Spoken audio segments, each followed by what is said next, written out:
Welcome back to the Ed Morrissey Show. Today is Tuesday, February 7th, otherwise known as the State of the Union, blah. I'm getting too old for this crap. Andrew Malcolm, the prince of Twitter, the regent of redstate.com, at @Malcolm. You just saw him right there.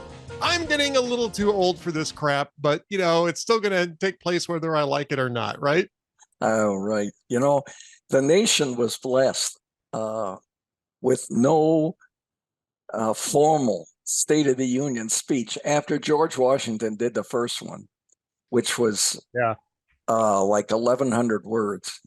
And then the Constitution doesn't say anything. It says they will send to the Congress. So they sent up a note, a message for many, many administrations.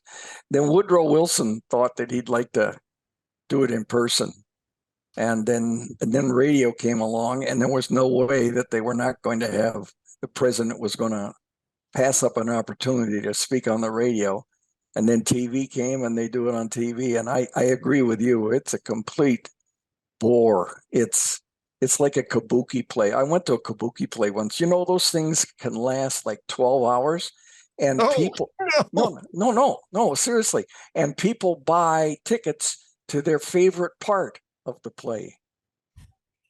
So they go in like the third hour. This is what I do for Madame Butterfly. I go in for the arias, but they buy a ticket to the third hour, and they go and sit there and they see the part that they like, because it's not really a story. It's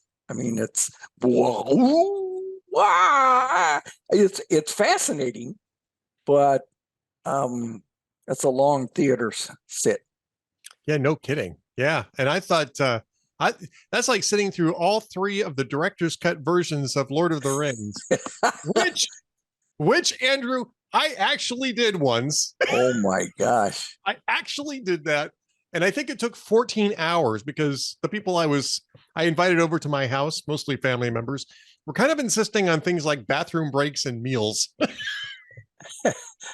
Meals? Oh, yeah. Who ever heard of that? Wasn't there a Lord of the Rings movie 30 years ago?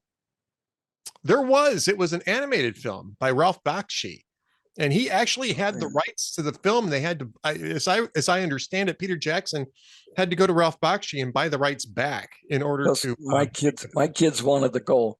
It would have been like 78 to 82, sometime in there. Yep. It was 79. Yeah. Yeah. They wanted to go, and I my mind turned to jelly. I slept through it. I just couldn't handle it. They were all excited, but no. I gotta tell you, I don't understand how Ralph Bakshi, of all people, got the rights to it. I am very familiar with Ralph Bakshi's animation. I don't know if you remember Fritz the Cat. You remember that was the X-rated film back when you could be X without being flat out pornography. It was sort of like a Midnight Cowboy era X. And yeah, so I mean, he did Fritz the Cat. He did a bunch of different things that were just strange. Wizards, which was a really bizarre little film. Well, I thought Lord of the Rings was strange. So he had the creepy the elves were all really creepy and you know, sort of ghastly looking, and it was, I mean, I remember that film, and it was only half of the story. Yeah. Well, I don't remember a thing because I was sleeping it. But I'm the guy, except for James Bond, I'm up to here with superheroes. I've had enough for a while. No, I hear you. I hear you. So anyway, State of the Union.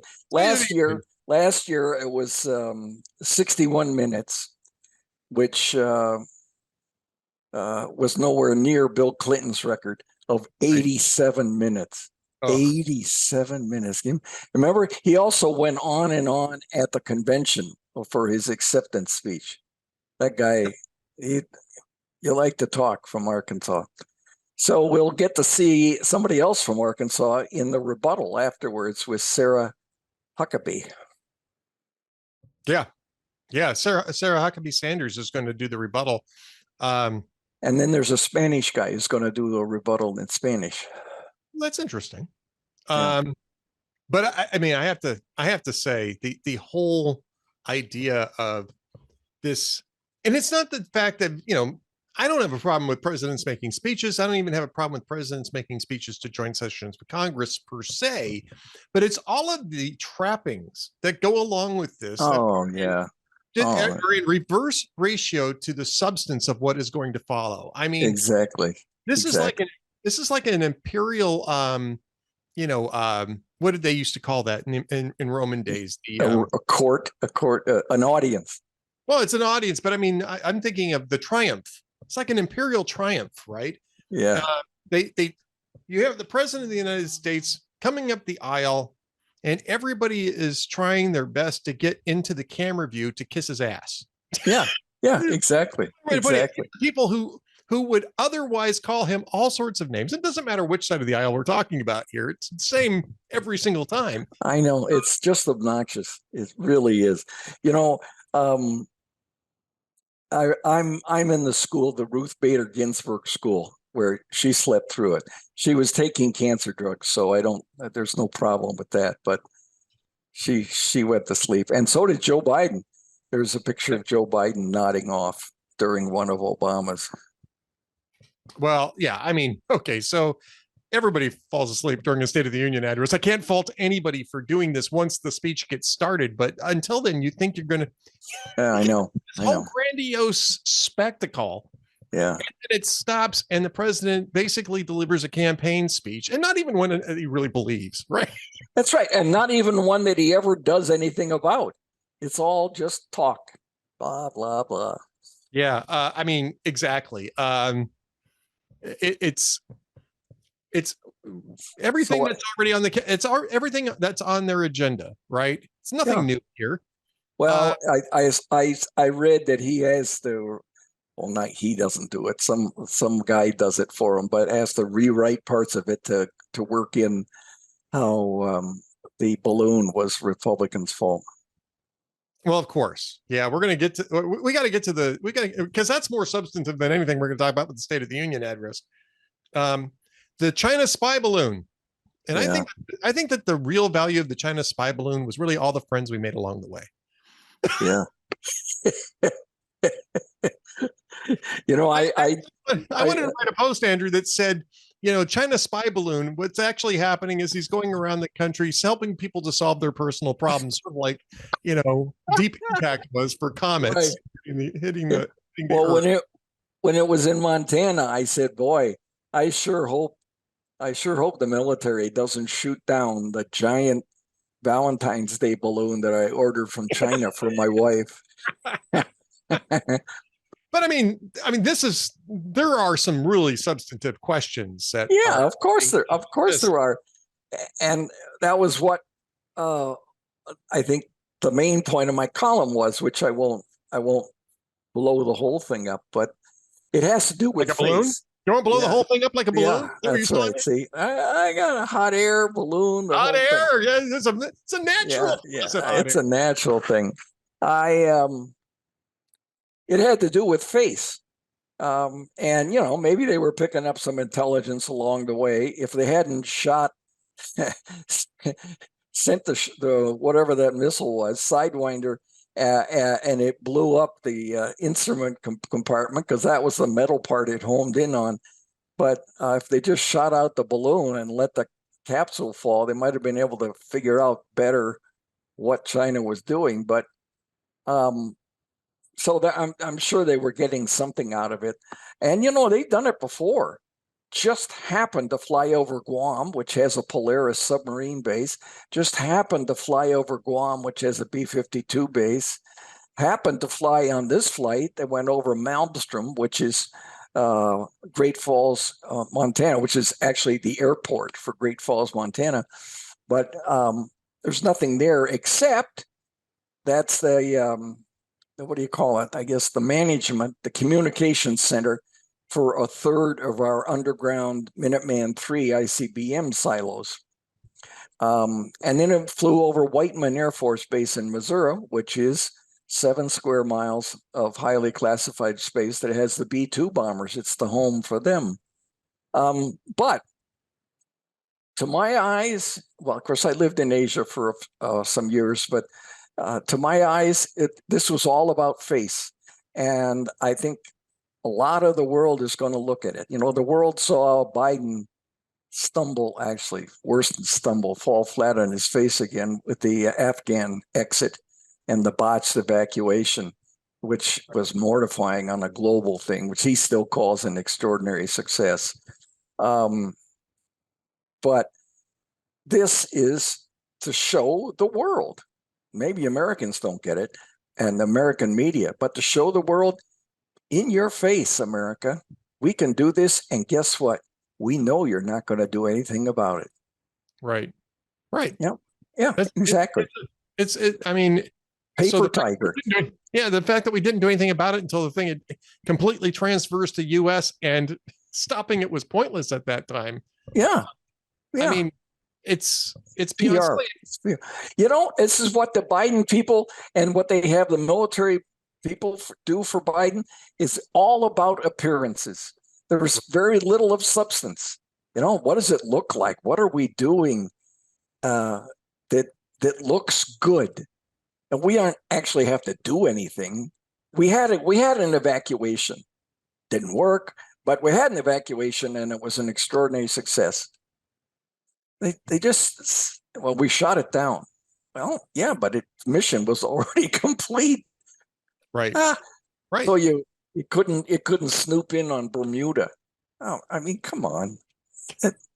It's just so embarrassing. But you know, the American media treats it like, well, okay, he was decisive. Well, I mean, this is what I'm going to get to on this particular story is how the media responded to this. Because at first, when Republicans were saying, shoot this damn thing down, the Biden administration was letting it leak out that, oh no, that's a dangerous thing. My ass.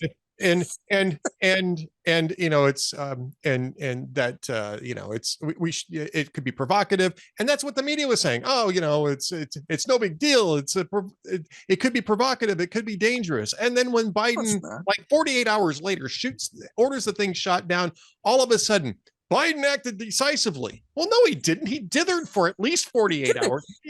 Maybe as many as 96 hours before he did something about this. Yeah, actually, absolutely. And Montana, it hovered over Montana because, you know, it had solar panels, so it had power. Montana is the third least populated area of the country. There are 7 people on average per square mile in Montana. Right. You know, there's 28 million square feet in a square mile. Okay. Yeah. So the chances of hitting anything, there's 2.5 times as many cattle in Montana as there are people. So the chances of hitting anything but a cow or a sheep is infinitesimal. Right. And it would have shown in your face, China, and then it would be China that lost face. Well, you know, Obama warned us, don't underestimate Biden's ability to screw something up, everything up. I don't think he said screw, but I think other than it wasn't screw. It wasn't screw. At least reportedly it was. The word was not screw. But the thought is accurate, and it's proven to be wise as well. Because geez. And so you know, he cutting off the Russian oil, but gives Russia more oil to sell somewhere else at a higher price. So Putin's getting more money now than he was before. Yeah, I mean, again, my frustration in this is the media turning on a dime, telling everybody, you know, it's like the gas stove thing, right? Yes. Yes. Biden administration officials talk about banning gas stoves. Republicans say that's ridiculous. Nobody's coming after our gas stove, you know, excuse me, from my cold dead hands. Right, exactly, sort of thing. And then how does the media report on this? Oh, Republicans are stoking a culture war over gas stoves. Nobody's actually proposing to ban gas stoves. And what happens after that?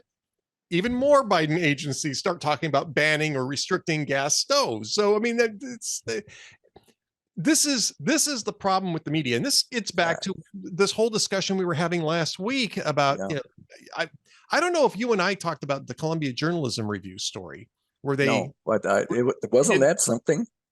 it was actually a really well done deconstruction of the Russia collusion hoax. And I think it had criticism for Donald Trump, it had criticism for his White House, but it had a ton of criticism for the media that's covering this, who swallowed that Steele dossier hook, line, and sinker without ever asking a single skeptical question about P tapes and the rest of it, right? And I thought that was a spectacular thing. At the same time this comes out, though, Andrew, we'll get to the CGI report in just a second.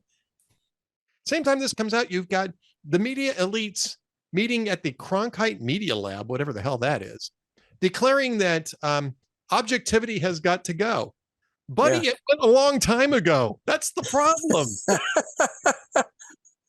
Right? Oh, I know. They're justifying what they've already done. And actually, they're justifying what the pack of journalists that they're working for them have decided they're going to do. And there's nobody in a strength or position to change. Right. So, I mean, so what you get is the gas stove propaganda. What you get is the China spy balloon propaganda. The media is just basically regurgitating administration propaganda and passing it along as journalism, which it clearly isn't. And what use is there for a free press? I'm not saying I'm against a free press, but I'm just positing this question. No, you're right. Yeah. What use is there for a free press if all they're going to do is regurgitate the political propaganda of the government? Exactly. And participate in the censoring of conservative media on social media. You know, the founding fathers, in their wisdom, without knowing about radio and social media, etc., the founding fathers wrote in constitutional protections for the press because they were supposed to be watchdogs, and they'd become nothing but lapdogs. They're not watchdogs anymore. And so now there's talk about somebody starting up a suit that'll get to the Supreme Court and change the libel. You know, the Bull O'Connor case that was actually the New York Times again, in which they came out with the stricture that truth is an absolute defense. So you could say, and this is different in Canada, for instance, which has British kind of law. Right. If I print something in the newspaper that hurts your reputation, in Canada, I can sue you and get damages. I mean, you can sue me and get damages. In the States, absolute defense is, but it's true. So you prove it's true, and hey. Yep. So that was actually the case of Larry Flint versus Jerry Falwell, which was. Well, I thought it was Bull O'Connor in New York Times. He tried to. That too. But I mean, it was also the issue on point on Larry Flint versus Jerry Falwell.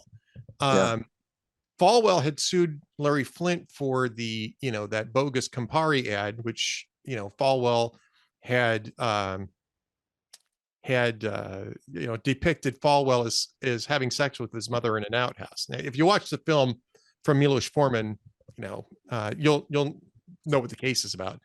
Falwell countersued over copyright violation, and the jury initially awarded Falwell $200,000 for the infliction of emotional distress in that absurdity. Now, this isn't about the truth as an absolute defense, but it is about the ability to criticize people, especially public figures, through the use of satire.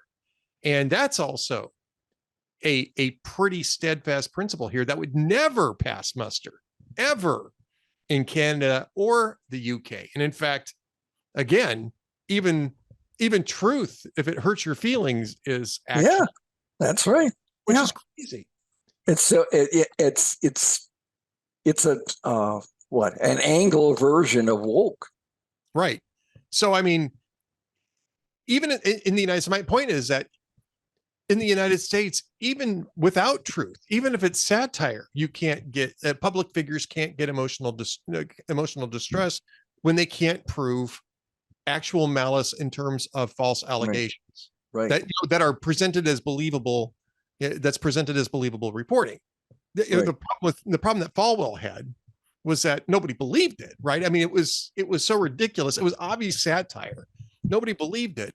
And so there wasn't really any damage done to his reputation or anything else. The only damage would be basically to Flint and his rather despicable taste. But in this case, I mean, it was an important. Now, what I want to explore with you just a little bit on this is whether or not that's going to hold, because in the present here, you've got people that are attacking free speech, even free speech on the basis of truth.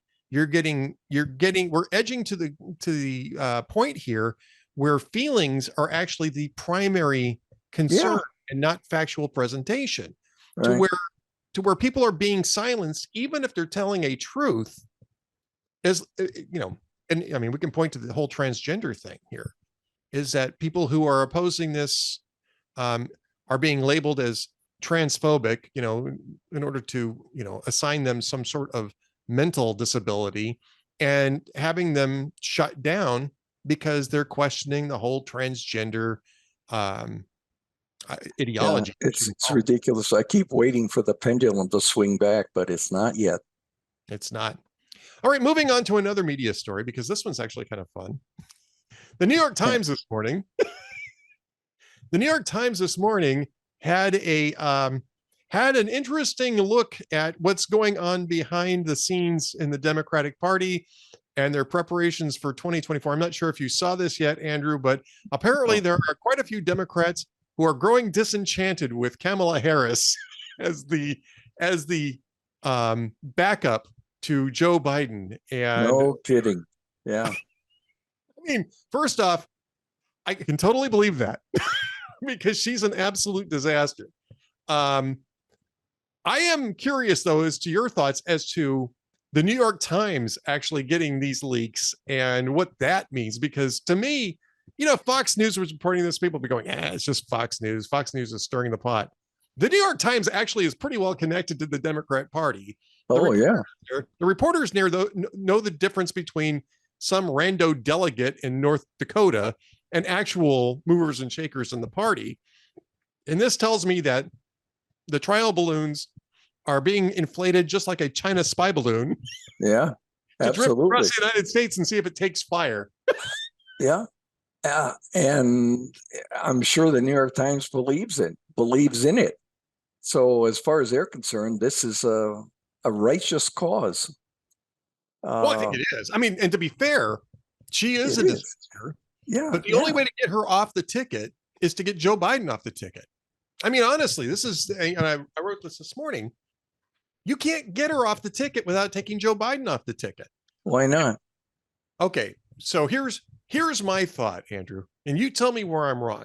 Number one, he picked Kamala Harris to be a woman of color on the ticket, right? And then tried to say, no, she was just the most qualified. So if he has to dump her in 2024, no matter who he picks, it's a losing argument. If he picks another woman of color, it becomes very obvious that this was nothing more than just a checkbox sort of thing for this internal demographic. When he picks anybody else other than a woman of color, black voters are going to be incensed about Kamala Harris coming off the ticket in favor of somebody who's not black. That's a Democratic Party problem, but it is a problem. Yes, it is. The only solution I see is the same solution for Kamala that I think they're going to work on for Biden. And that is they volunteer, they change their mind. Biden could announce, well, I've done my part and I want to spend more time with Commander on the beach. And so I'm going to turn it over to the next generation. Right. And then the next Democrat wouldn't pick her. Barring that, they need to get Kamala Harris. And I don't know why, because she's 56? I don't know what. She was 56 when she was elected, 58 now. I don't know what her excuse would be. But, the commute from LA is just too much. And I don't want to She'll never do it. Yeah, no, she won't. She won't do it. Or who would give up that ticket? And the Secret Service protection and the drivers and one interesting thing, the White House is really pushing her husband as a substantive spokesman. Yep. Now, the Republicans, they didn't send Mike Pence's wife out. I mean, she may have gone out to some women's group or wives of the military or something, but she wasn't sent out like Emhoff is by the White House. I mean, he's going all over the country. I think he's going to Texas next, and speaking to whatever different groups, the kind of assignments that vice presidents would get, but it's the vice president's husband or spouse. So there's a point to that, and I'm not sure what it is yet. Whether they say, well, we get 2 for 1 with Kamala and her hubby. I don't know. I don't know what it is, but they're doing it. They just sent out, was it this morning or late last night, his itinerary for his trip to Texas. But who cares? But they're pumping him up, and the White House media had sent pool reporters with him. He just went to Europe to allegedly fight anti-Semitism. So they're giving him for appearance's sake anyway, a substantive portfolio, and they're backing it up with considerable travel without her. I don't blame them for not sending her, but they're sending her to other places as well.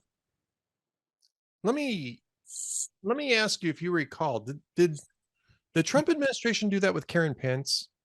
No, that's what I said. I don't think so. I think she went maybe sometimes with Melania. They would go to meet the wives of military, or she might go to a hospital now and then or whatever. But it was not a campaign like they're doing with Emhoff. I mean, he's going 1 and 2 places every week. She might go once a month. She might have gone once a month, but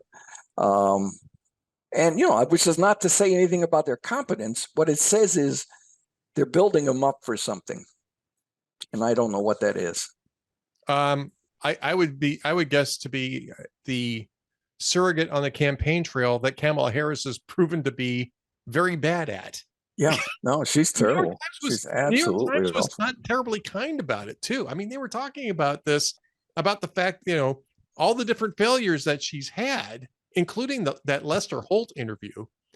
And here's where I think, and I didn't mention this in the post. This is just between you and me, Andrew. We won't talk about this with it. Okay. All right. So don't everybody turn off your mic. Actually, I'm not sure that that's a great strategy, but at any rate, well, I knew they wouldn't. So do you remember when Kamala Harris was sort of, I don't want to say she was persona non grata, but she was sort of on a milk box, a milk carton after that Lester Holt interview. And at the time, her allies were angry about how Biden was keeping her from being able to, work her way out of that and all that kind of stuff. And, a few months down the road, there were these things about, Joe Biden has to let Kamala Harris, make amends, that type of thing. Well, the New York Times, very interestingly and somewhat subtly, posited in this analysis was that Kamala Harris was the one who decided not to do interviews anymore and basically go into bunker mode, that it wasn't actually the White House. And I don't know which is true, but it does tell me who's leaking it. Yeah. It's Biden's team leaking this stuff, basically, is what's going on. Yeah. And somebody in the chief of staff or the communications woman telling Kamala, you need to say you're going into the bunker, because this is the problem you get when you don't pick someone on the basis of merit. Yeah. I'm serious. She may be a very nice woman, but she not got the substance that is a heartbeat away from being the Right. leader of the free world. God forbid. This is what happens when you pick people to check boxes rather than pick people That's because right. To check boxes, right? and And he does that all the time. And Yeah. who's impressed by what Lloyd Austin has done? well, at least Lloyd Austin had some expertise, right? I mean, Kamala Harris. Well, he had an experience, yeah, but Right. yeah, Well, Kamala Harris didn't even have that. She was no. AG for a single term in California, then went into the legislature, the Senate. She didn't really have executive experience other than being AG. No, None. And this is what you have. Neither did Joe Biden. And this is what we get with Joe Biden too. But they had a look at her competence, right? They had a months long look at her competence in the 2019 pre-primary debate cycles, right? She bombed. She utterly bombed. And that cycle, Andrew, was designed for her. They had moved California up to the front of the pack, near the front of the pack for primary states. She was obviously the California favorite. Yep. All she really had to do was be competent and she wasn't statesman-like, and she couldn't even manage that. And that, to me, if you're Joe Biden and you see the person who was really the odds-on favorite of getting the nomination, 3 years ago, or well, before 4 years ago now, 4 years ago, flame out in the October, 3 months before anybody actually even casts a ballot, she had flamed out. How do you come to the conclusion that, well, that's that's the person I want for my running mate? I think because the overwhelming value they placed on her had nothing to do with competence. Right. Yeah. And even then, I mean, this speaks to Joe Biden more than it does Kamala Harris. Even then, if what you really wanted to do was check a box, there were at least a couple of other candidates that could have done that for him. Val Demings in Florida was a former police chief, right? Could have strengthened the Democrats' law and order thing, and she is much better on her feet than Kamala Harris. And Joe Biden had been in Washington for 50 years. He didn't know that Val Demings was better on her feet than Kamala Harris was. Keisha Lance Bottoms, I think the Atlanta. He doesn't know. There's a lot of things he doesn't know, and one of them is that the day of the week. But yeah. Well, yes.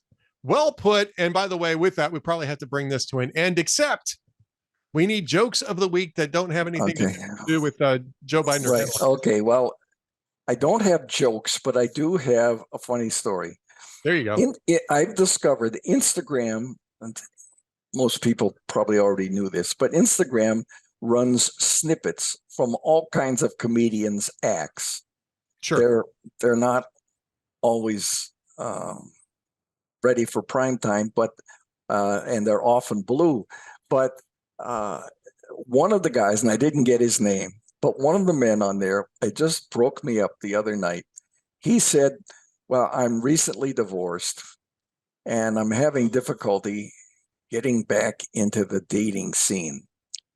And the reason, he said, is because I've been so thoroughly trained as a husband.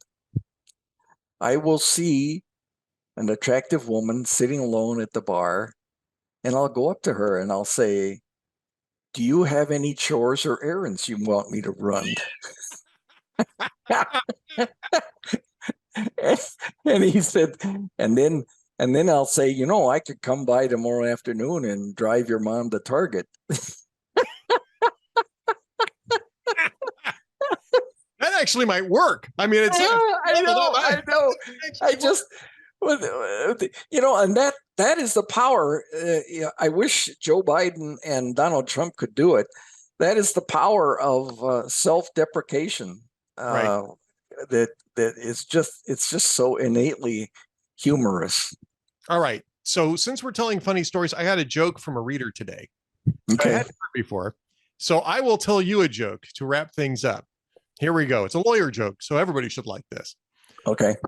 A lawyer parks his brand new Porsche in front of the office to show it off to his colleagues. As he's getting out of the car, a semi-trailer comes flying along too close to the curb and takes off the door before speeding off. Distraught, the lawyer grabs his cell phone and calls the police. 5 minutes later, cops show up. Before the officer has a chance to ask any questions, the lawyer starts screaming hysterically, "My Porsche, my beautiful silver Porsche is ruined. No matter how long it's in the shop, it will simply never be the same again." After the lawyer finishes his rant, the policeman is shaking his head in disgust, and he says, "I can't believe how materialistic you bloody lawyers are," he says. You're so focused on your possessions that you don't notice anything else in your life." And the lawyer says, "How can you say such a thing at a time like this?" And the policeman replies, "Didn't you notice that your arm was torn off?" And the lawyer looks down in horror and he says, "Oh my God, where's my Rolex?"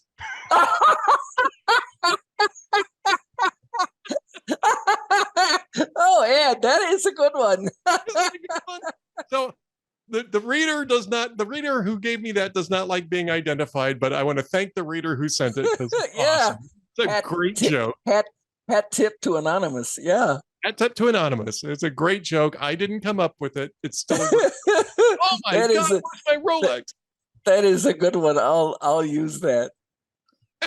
All right. Well, on that note, we are going to make sure that we come back next Tuesday where we talk a little bit more about the State of the Union after it's done. Plus, whatever. Valentine's Day. Yeah. Valentine's Day. Yeah. But so again, if you're a husband, make sure that you get yourself trained up because we'll have a Valentine's Day podcast episode. That's something to look forward to. Yeah. Yeah. You can review one or two Hallmark movies. Oh yeah, there you go. Did you see a couple of weeks ago, the Babylon Bee had a headline, Hallmark writers announced they're close to developing a second script.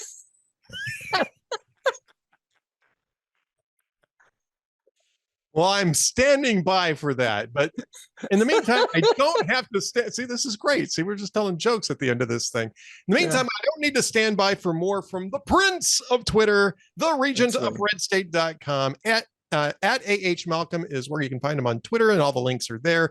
Andrew, can't wait till next week to do this again. Okay. I'll see you then, Ed. Thanks. All right. Stand by for one last message from the Ed Morrissey Show coming up.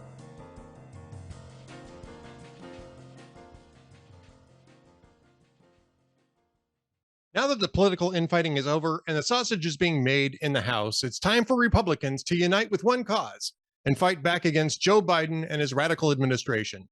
The GOP has promised to investigate Biden family corruption, the border, big tech censorship collusion, the origins of COVID, the FBI, and intel agencies' attacks on the American people, and more. And it's time to hold them to those promises.